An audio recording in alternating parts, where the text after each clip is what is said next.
It's completely reprehensible. As soon as we got the letter from the Panorama programme a couple of weeks ago, detailing some of the content that they had, we suspended 10 officers and staff, and we're now working with the Independent Office of Police Complaints, who we invited in to work as quickly as possible to get them out of the get them off the payroll. They're suspended; they're not anywhere near the public anymore, but I want them off the payroll and gone as quickly as possible. Commissioner, you've been in the job for 3 years. Yeah. And you were brought in the wake of Sarah Everard's murder, and you promised to change the Met. But our footage, in which Met officers called for immigrants to be shot and revelled in the use of force, shows you've failed. How can you say you've been doing enough to change the force? We've done an extraordinary amount. We're partway through the biggest counter-corruption initiative that policing has ever seen in this country. We've removed nearly 1,500 men and women from the organisation. It's 557 removed last year. Most of that stands on the brave men and women in the organisation who really care, who are reporting their colleagues for behaving disgracefully. We've cleared out an awful lot of the problem, but there is still more to do. I've not said that we're through it. It's going to be a relentless task, and we're all absolutely determined to give Londoners the policing they deserve in every case, not just in the majority of cases. It's helpful that BBC brought this to our attention, and we will follow through ruthlessly on that. What the programme I think also shows is, and you see some of the commentary there where people talking about they're afraid of our professional standards departments, they're hiding their behaviour, and we're now diving deeper into the organisation, having cleared out an awful lot of people, diving deeper into the organisation to find these corrupt and toxic networks and cliques.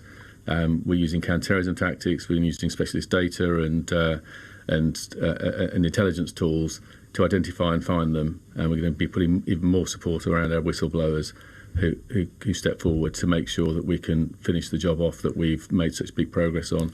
But Londoners watching this, I completely get it. You're going to be upset and angry that police officers that this group of police officers have got such toxic views. After you took over, Baroness Louise Casey said in her review that the Met is institutionally racist and misogynistic. You've refused to accept that. Given the BBC's evidence, were you wrong?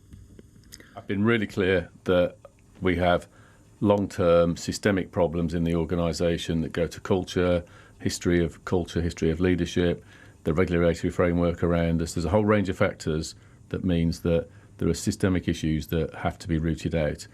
But we're also an organisation that is showing its absolute determination to do that. The fact that 1,400 men and women in the last couple of years have stepped forward and made these reports is indicative of that. The fact that we've rooted out more than any police force has ever done before is indicative of that. And I know you want to draw me on the words. I'm using plain language because we're practical people.